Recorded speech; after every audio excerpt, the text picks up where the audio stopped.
n'était pas prévu qu'il y aurait des agoudas, c'est-à-dire des gens qui sont partis, qui vont revenir plus tard et qui vont dire où est notre source, nous voulons notre identité. Mais eux, ils avaient déjà acquis là-bas une autre identité. Et c'est ça qui va être une richesse exceptionnelle. Ils ont marqué aussi l'artisanat, l'art de construire. Ce sont les Portugais qui ont initié les maçons, qui ont initié des menuisiers pour faire les meubles qui sont chez nous. Ils ont vécu avec les Blancs. Ils ont copié les habitudes et les mœurs des Blancs. Ils se prenaient pour les supérieurs quand ils sont venus trouver leurs frères ici. C'est maintenant qu'il va falloir faire le réarmement moral dans ce pays pour leur dire que nous sommes tous des frères. Après avoir durablement influencé, façonné la culture, l'art, l'architecture, la cuisine, l'agriculture de toute la sous-région du golfe du Bénin pendant des décennies, la communauté Agouda, composée de descendants d'esclaves affranchis revenus du Brésil et des anciens négriers restés sur place après l'abolition de la traite, leur étoile semble pâlir en cette première moitié du XXe siècle. L'appartenance à cette grande famille semble ne plus être synonyme de richesse et de pouvoir. La culture française a laminé très fortement cette culture agouda. On en garde quelques vestiges, c'est des reliques en quelque sorte, mais c'est aussi ce qui reste et qui doit garnir notre patrimoine culturel en quelque sorte. Le déclin a commencé depuis 1945, quand le pays s'est ouvert pour la première fois aux élections libres, en 1945. Il fallait désigner des députés béninois pour l'Assemblée nationale française. Un Agouda s'était présenté, Casimir d'Almeida, contre un fils du terroir, Sourou Migan Akpiti. Parce que les Agoudas ont estimé que pour aller assumer une mission aussi importante, c'est un Agouda qu'il faut. Mais le Casimir d'Almeida a été battu à plat couture. Je crois que c'est un grand moment historique pour marquer un peu le déclin de cette communauté-là. Ils n'ont pas pu, quand le pays s'est ouvert aux grands enjeux politiques, ils n'ont pas pu se positionner. Le pays profond a réagi. Vous êtes là, on vous accepte, mais ne dépassez pas une certaine frontière. C'est comme ça qu'il faut l'interpréter. Au-delà de ce cadre politique en mutation, où le Dahoméen lui reproche d'avoir collaboré avec zèle avec le colonisateur, s'ajoutent d'autres facteurs. Je me sens d'abord Yoruba. Mon aïeul, qui est resté au service du colon, nous a légué beaucoup de choses. Nous avons également ce patrimoine-là qu'il faut conserver. Donc, nous sommes Yoruba, certes, mais nous devons beaucoup de choses aux Portugais. L'une des raisons du déclin de cette communauté qui a fortement transformé l'économie vient également de l'intérieur. Des Yoruba qui ont souvent vécu dans les familles Agouda et qui ont appris auprès d'eux des métiers et le commerce et qui vont désormais devenir de véritables concurrents. À l'époque coloniale, les policiers, les facteurs, les douaniers et autres se déplaçaient à vélo. Donc, pour faire venir tous ces vélos depuis la France, on ne pouvait pas les amener monter. Donc, les pièces étaient dans des grandes caisses et il y avait effectivement des Yoruba qui étaient ce qu'on appelait réparateurs de vélos. C'est eux qu'on invitait et ils venaient aussi avec leurs équipes pour monter à partir des différentes pièces les vélos. Bon, ça leur faisait une sorte de campagne. 2, 3 fois, ils finissent par amasser un peu de sous et ils font justement le commerce avec ça. De la même manière, les couturiers et les tailleurs, c'était des Agouda. Au départ, il y a des noms prestigieux, Dacruz par exemple, qui n'habite pas loin d'ici, qui était un des grands couturiers. Moi, j'ai fait le lycée Victor Ballot, puis ensuite qui est devenu le lycée Béanzin. Quand on arrive en classe terminale, on vous fait un costume. Parce qu'on présume que vous serez bachelier et qu'on n'est pas sûr que vous ayez les moyens de vous acheter un costume avant d'aller en France. Donc, ces grands couturiers-là étaient pour la plupart des Agoudas. Mais ils ont eu des apprentis Yoruba qui ont appris à côté d'eux et qui, petit à petit, commençaient à les suppléer. Les enfants d'Agouda n'allaient pas à l'école. C'était la jeunesse dorée. Ils avaient tout. Et ceux qui n'avaient rien étaient ceux qui allaient à l'école. Ceux qui ont compris que apprendre le français ou apprendre l'anglais, c'était une sorte, ça créait une sorte d'osmose et vous émergiez. Et après le commandant de cercle, c'est vous qui... Puisqu'ils sont obligés, les deux sont obligés de passer par cela pour se comprendre. Et par conséquent, les gens du peuple, c'est ce qu'ils traduisaient aux Blancs que lui comprenait, et c'est ce qu'ils donnaient aux chefs qui n'avaient pas envoyé leurs enfants, qui comprenaient. En réalité, au Dahomey, dans cette seconde moitié du XXe siècle, l'étoile Agouda n'est plus aussi lumineuse qu'au cours des siècles précédents. La fortune a changé de main. Le statut social est très simple à déterminer aujourd'hui. C'est l'école. L'école a joué un rôle incroyable. Et ce n'est pas seulement avec les familles à Agouda. Quand le préfet, le sous-préfet qu'on appelait commandant de cercle, envoyait chercher les enfants, ce n'étaient pas les enfants du peuple qu'on envoyait chercher. C'était les fils de rois, les fils de chefs, les enfants d'Agouda.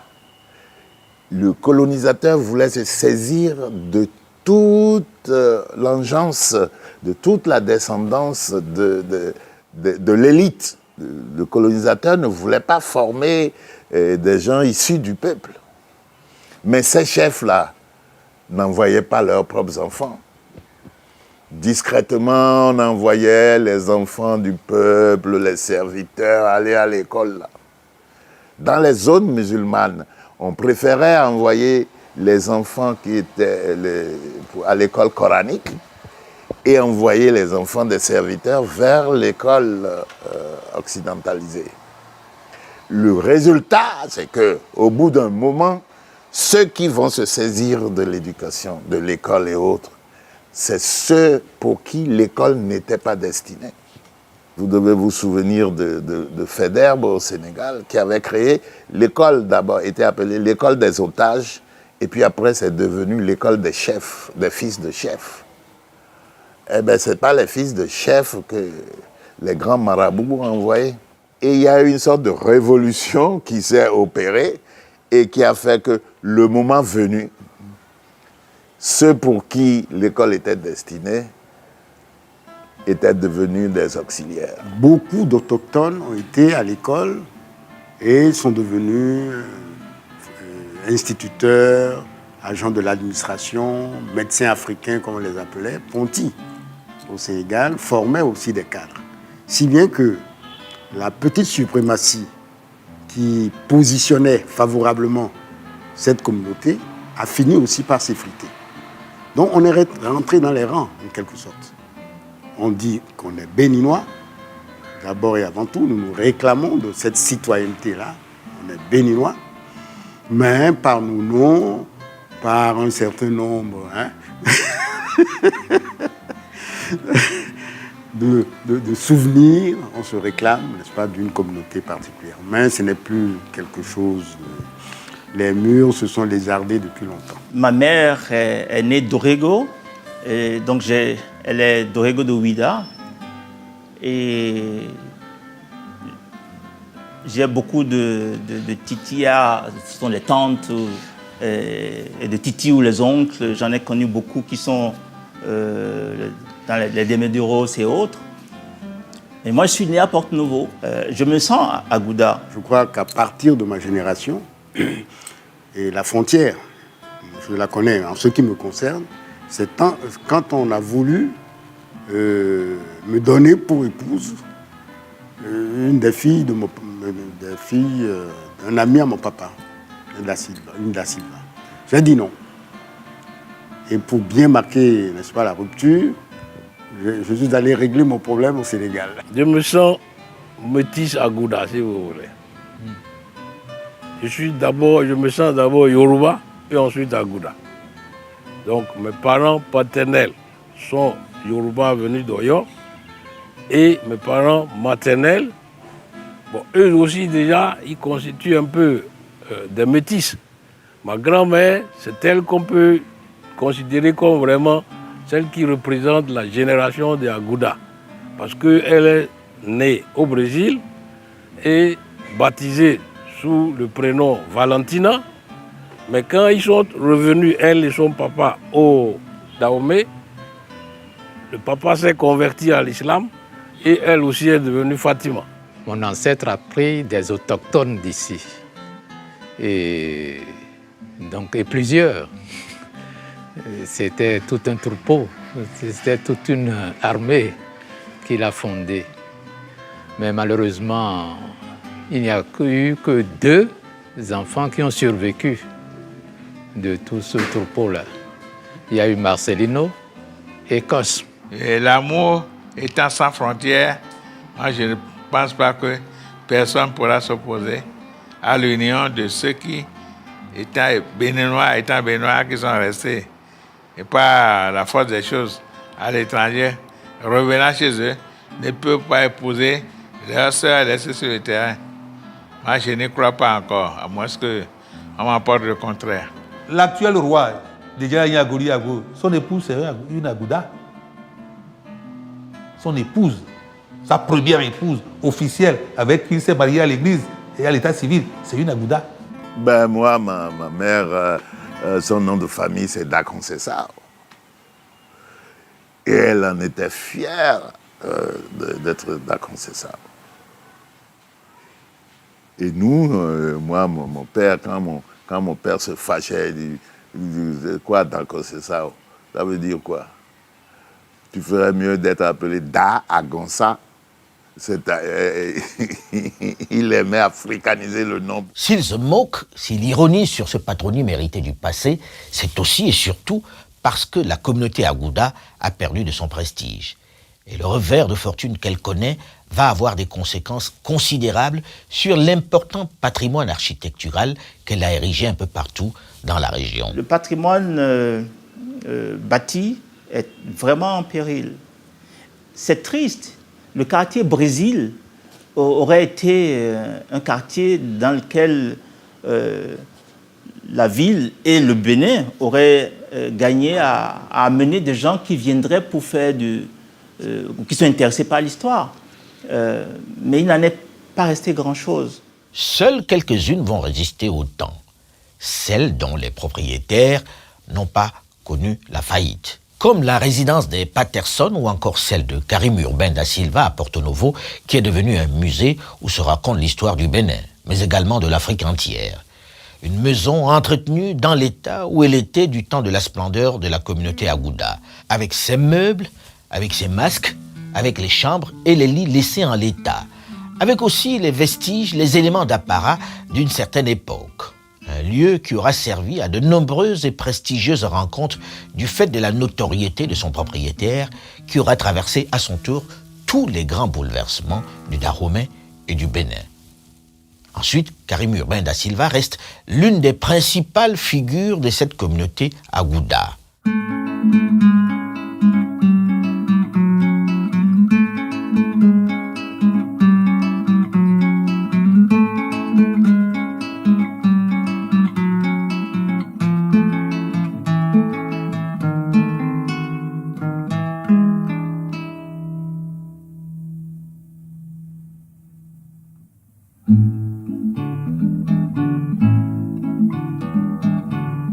Autre famille qui aura su traverser ce déclin des Afro-Brésiliens du Bénin, la famille de Souza, qui continue de jouir d'un important prestige à Ouida. Ce n'est qu'au lendemain du tournage de ce document que la célèbre place Tchatcha, qui se situe à l'entrée principale de la résidence familiale, a été débaptisée par les autorités et a retrouvé son nom de place des Enchères. Mais les successeurs successifs de Francisco de Souza, qui au fil des siècles, au fil des métissages ont pris la couleur locale, ont su garder le prestige de la famille. Elle occupe toujours une place prépondérante dans la ville de Ouidah.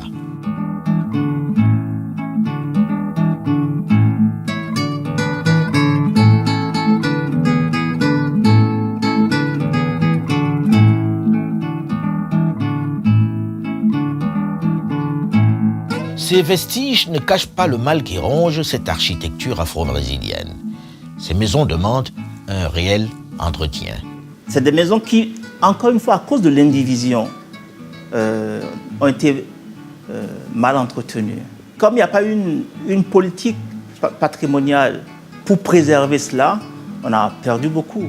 Sans argent, la grande majorité des descendants des grandes familles à Ouidah n'ont pas les moyens pour protéger ces bâtisses de taille. Surtout que leur entretien coûte cher. Ça me peine beaucoup. Les raisons sont nombreuses.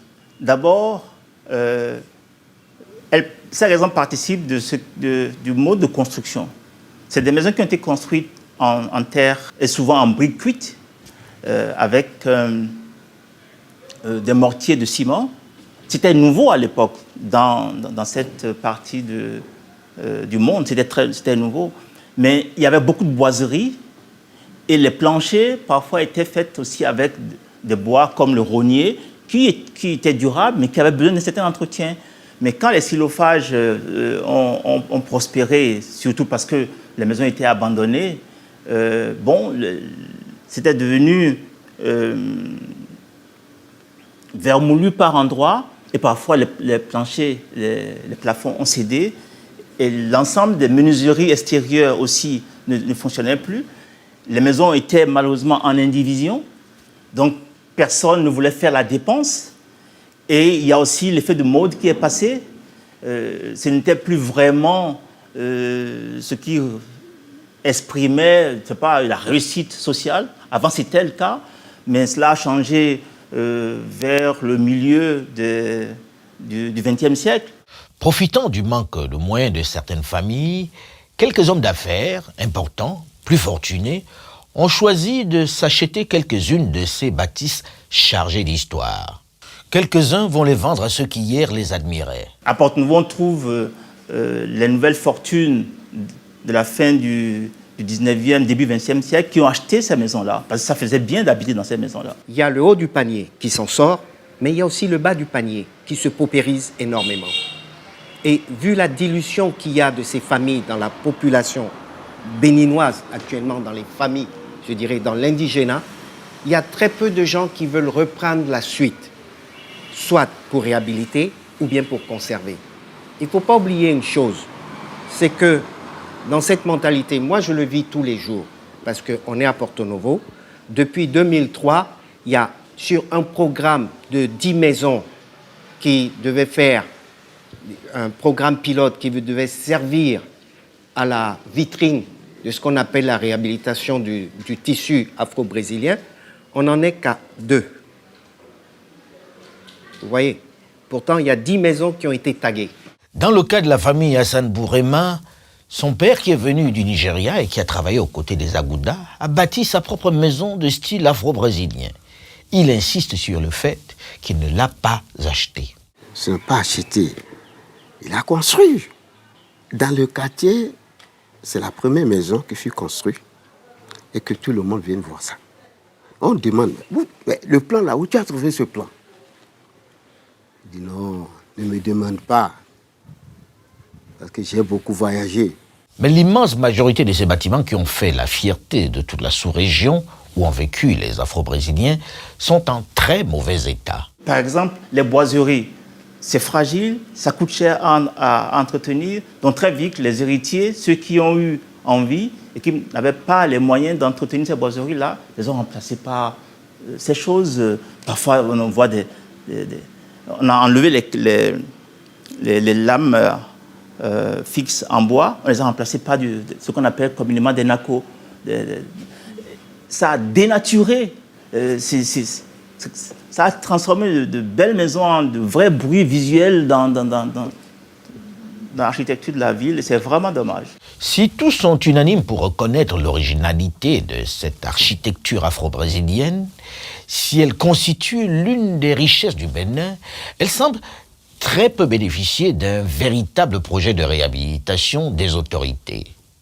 Pourtant, les nouveaux propriétaires, malgré l'absence de moyens pour réhabiliter, ne peuvent les détruire. Par manque de financement, je dirais national, manque de financement international et manque d'intérêt aussi des gens qui ne comprennent pas le bien fondé de cette réhabilitation. Nous avons pensé que les gens nous disent « il ne faut pas casser, c'est très joli, il ne faut pas casser ». En fait, quelques bâtiments coloniaux abritent aujourd'hui des services de l'administration publique, tels l'ancien palais du gouverneur Bayeul, actuel siège de l'Assemblée nationale. Un statut qui contribue dans une moindre mesure à leur sauvegarde. Ce n'est en revanche pas le cas des maisons afro-brésiliennes qui suscitent moins l'intérêt des autorités du fait de leur statut de propriété privée. Il faut régler le problème de l'indivision. Il faut amener les familles soit à s'entendre pour préserver. Donc il faut classer ces bâtiments-là.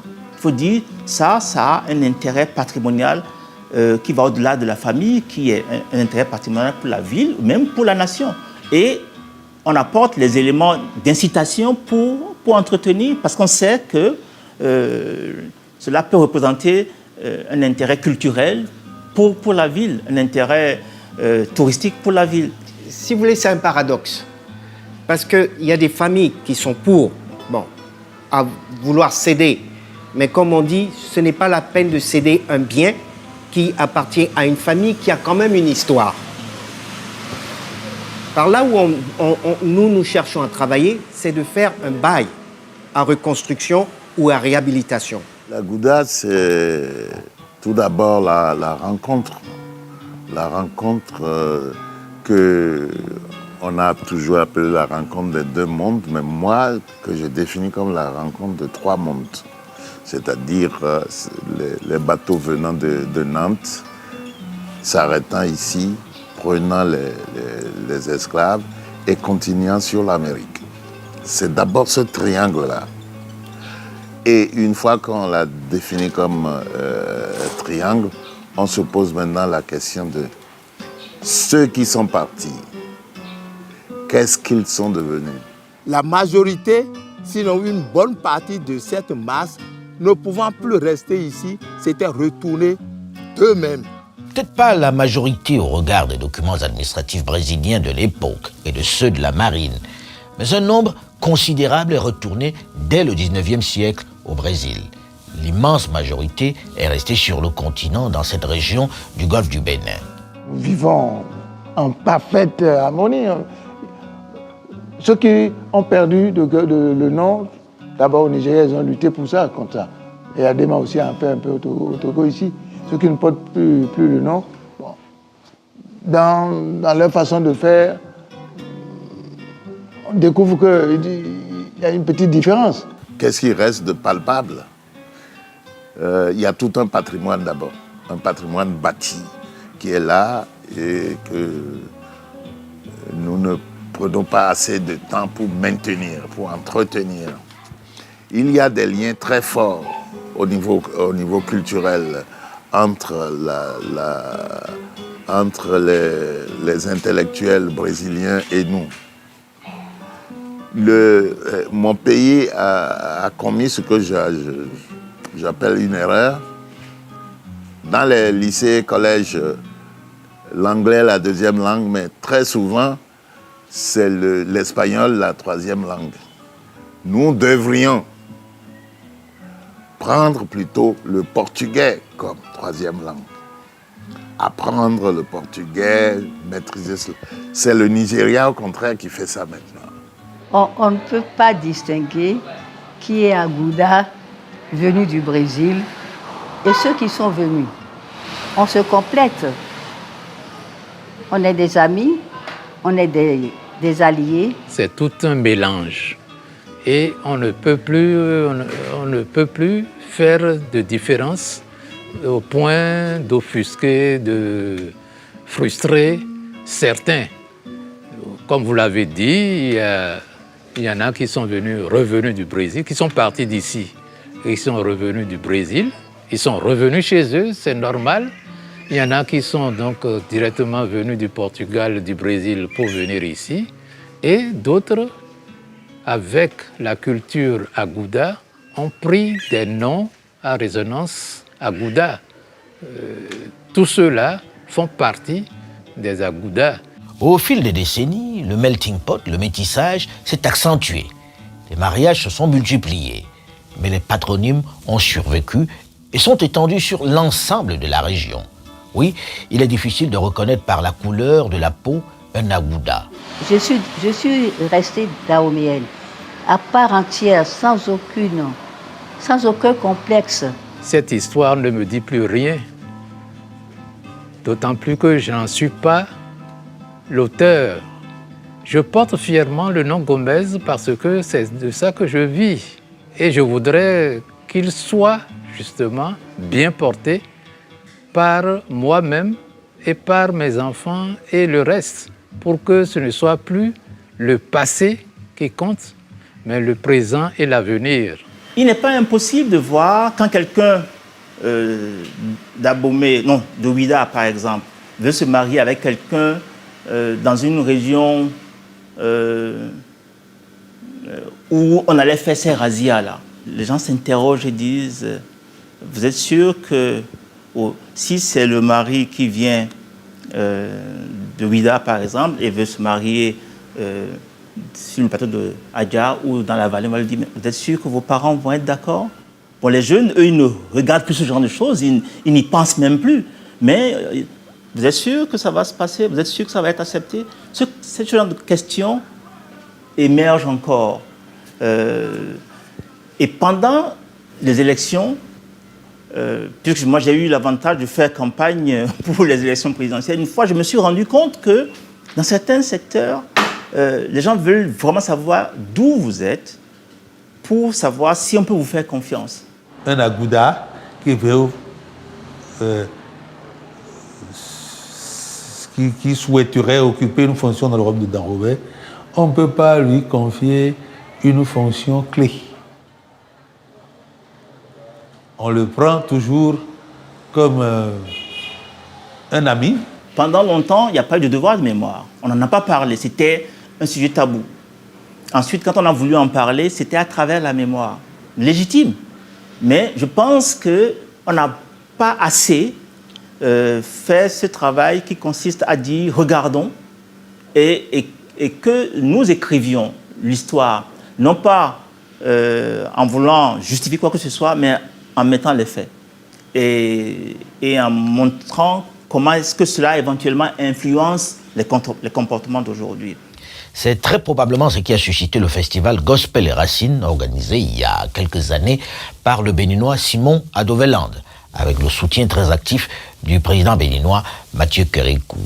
Un festival qui avait pour vocation la réconciliation et qui a réuni à Cotonou, Ouida et Porto Novo de nombreux Noirs de la diaspora venus du Brésil, des Antilles et des États-Unis d'Amérique. Une démarche qui illustre bien le fait que malgré le temps qui s'est écoulé, malgré le fort métissage qui s'en est suivi, il existe encore quelques cicatrices encore vivaces de cette traite des hommes. La question du pardon reste pendante. Ce pardon symbolique est humain. Humain et plein de sens. Plein de sens. C'est comme une bénédiction. Ce serait comme un grand soulagement, un poids qu'on aurait enlevé même à ceux qui sont en Amérique et qui n'ont jamais connu l'Afrique. Qu'ils apprennent que leurs parents qui sont restés au pays ont fini par comprendre que l'acte qu'ils ont posé pour qu'ils se retrouvent au-delà de l'Atlantique n'était pas un acte salutaire, n'était pas un acte humain. Je crois que le passé est pour le passé. Et comment construire la nouvelle société où il fera bon vivre, c'est ça qui est le plus important. La demande d'Abomey est une demande fondamentale et qui est restée toujours attendue et non réalisée. On aurait dû essayer quelque chose à travers Ouida 92. mais on a raté le coche. Des démarches ont pourtant été entreprises tant par les chefs religieux et politiques que par les royaumes, notamment celui d'Abomey, impliqué dans la traite négrière, afin que ce pardon devienne réalité. En 1998, il y a une délégation gouvernementale conduite par une ministre, c'était une femme qui était mise à ce moment-là, de la culture, de l'alphabétisation, une délégation dont je faisais partie. Nous sommes rendus à la Martinique, où nous avions présenté nos excuses qui ont été acceptées par nos descendants qui sont là-bas.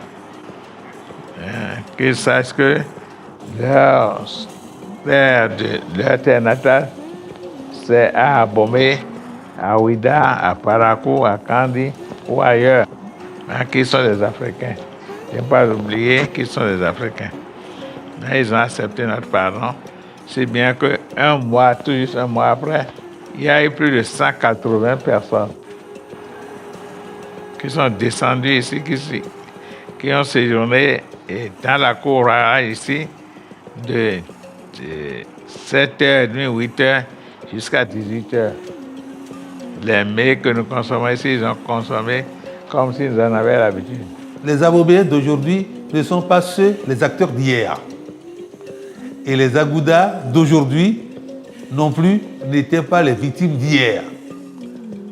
Donc beaucoup doit couler sous le pont. Et normalement, ça devait être plus facile pour nous aujourd'hui de demander ce pardon. Déjà, ici, au niveau de l'Office de tourisme, nous faisons une démarche dans la relation, la manière de raconter les faits liés à l'esclavage.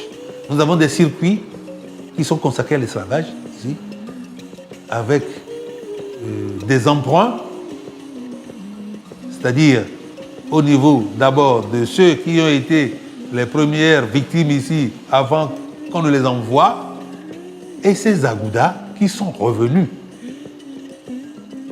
Parce que eux, ils sont beaucoup plus sensibles à la question que ceux qui sont restés ici et dont les parents ont été victimes de ce phénomène.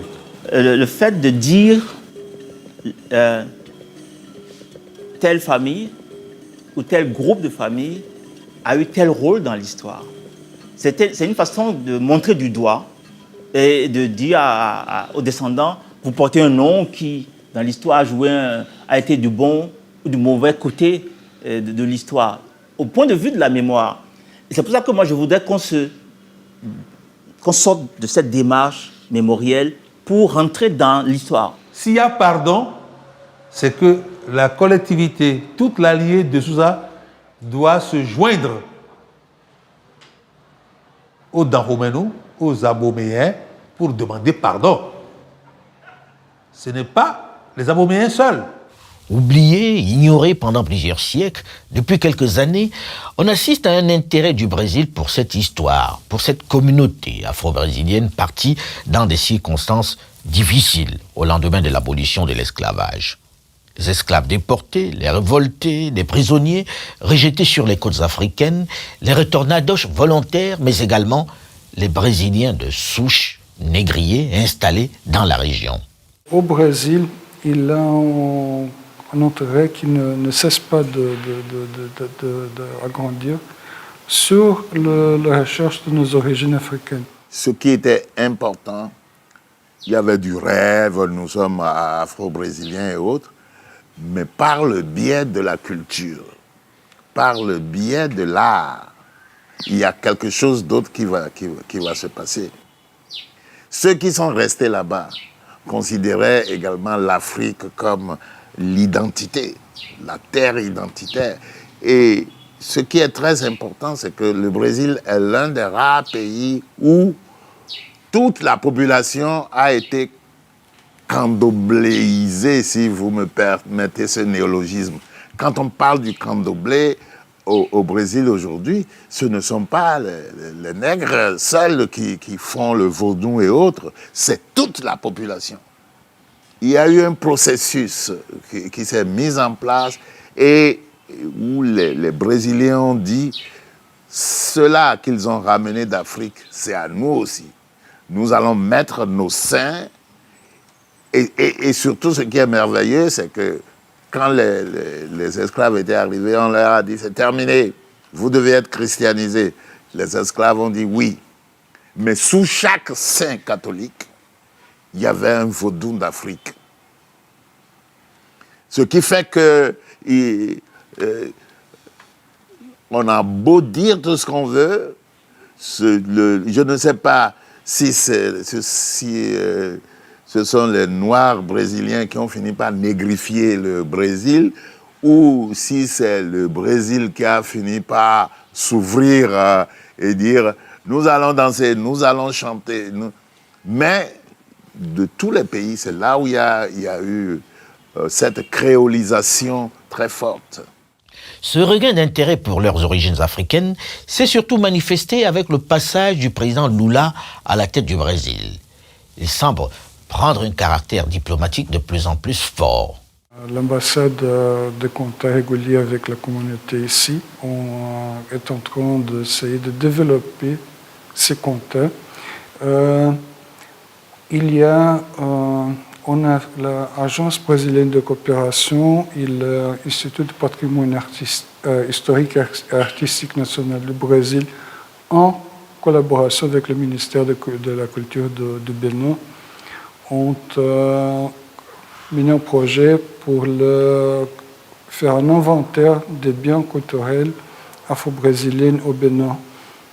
Et à ce moment-là, le gouvernement du Bénin, dans le cadre du projet de développement de l'infrastructure touristique, envisage la récupération de ce patrimoine. Quand vous allez à Bahia, ils nous ont donné un grand bâtiment. Ils ont mis à la disposition et où ils disent vous devez apporter vos œuvres, etc. Et nous allons. C'est l'un des rares pays d'Afrique où le Brésil a un ambassadeur. Et nous aussi, malheureusement, le président Yahi devait aller à Bahia. Et le président du Brésil l'attendait devant. Mais bon, il n'est pas allé et c'était vraiment regrettable.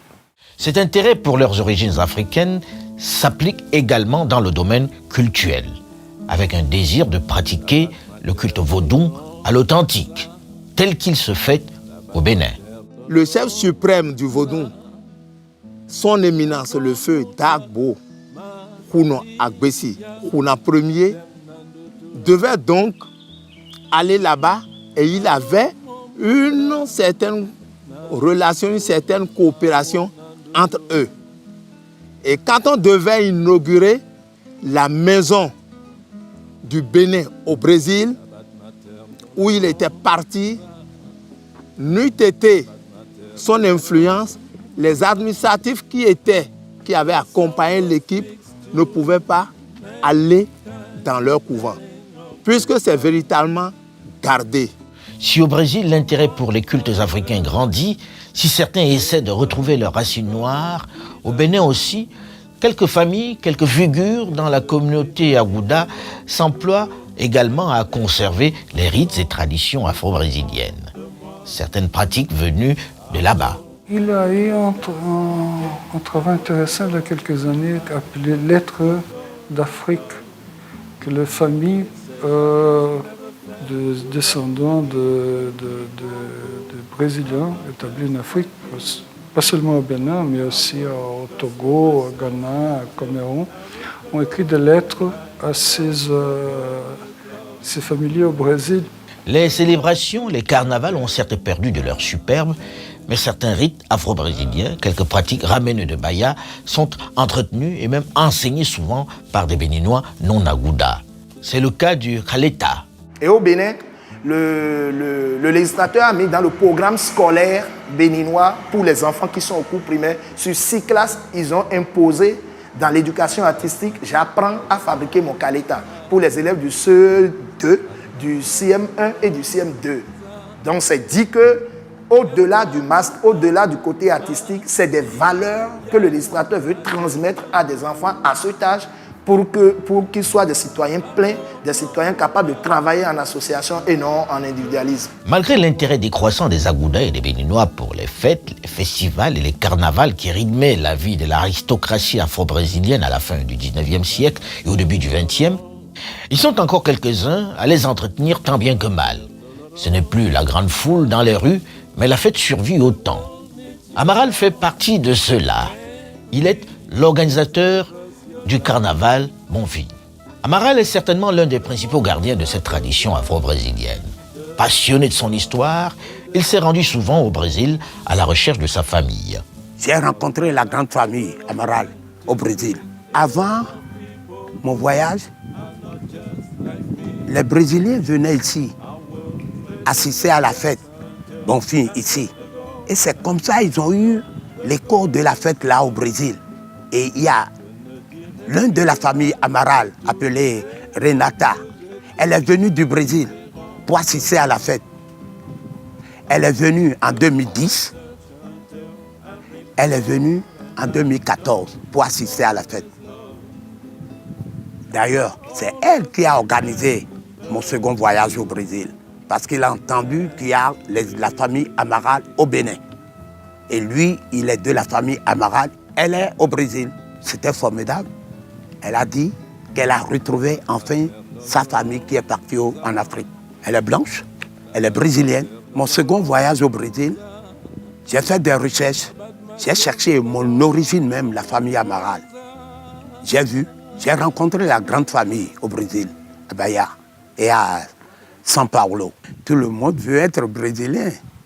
Si tu sais que tes aïeuls ont quitté le Brésil pour l'Est d'Armée, c'est à toi d'œuvrer. Moi, j'ai œuvré pour chercher mon origine. Oui, j'ai œuvré. J'ai cherché. Je suis parti en profondeur. Ce n'est pas la tendance générale, loin s'en faut.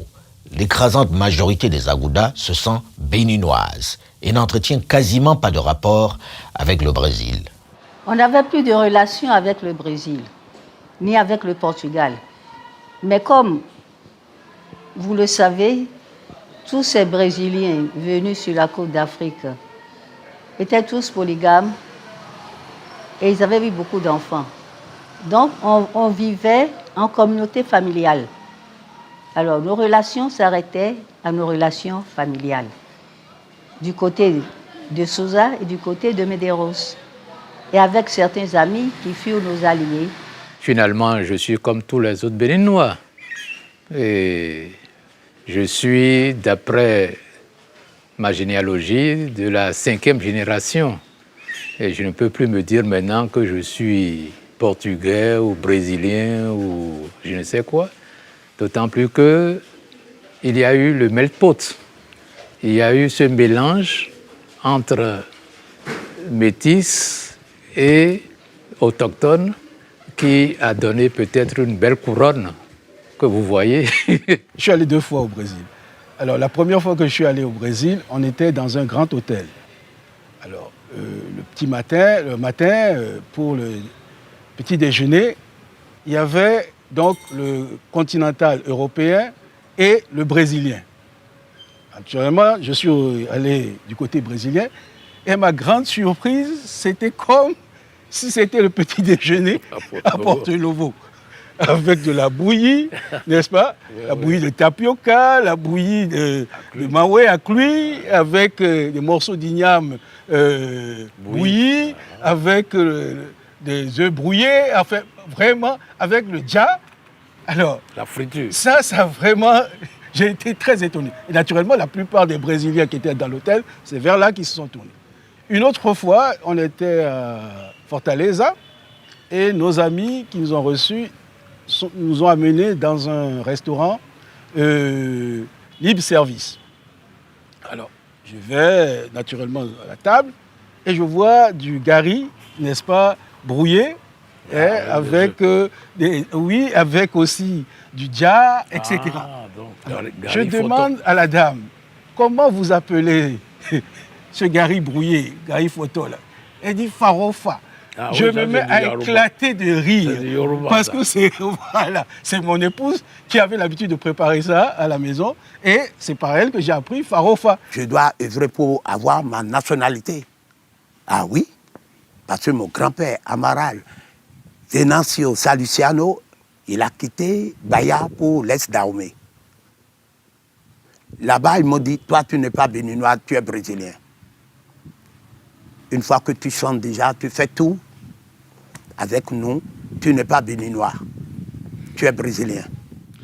Ainsi, plusieurs siècles après leur retour et de nombreux millions de mariages et de métissages sur le continent après, que reste-t-il de cette communauté Agouda qui a fortement influencé la culture et le commerce dans cette région?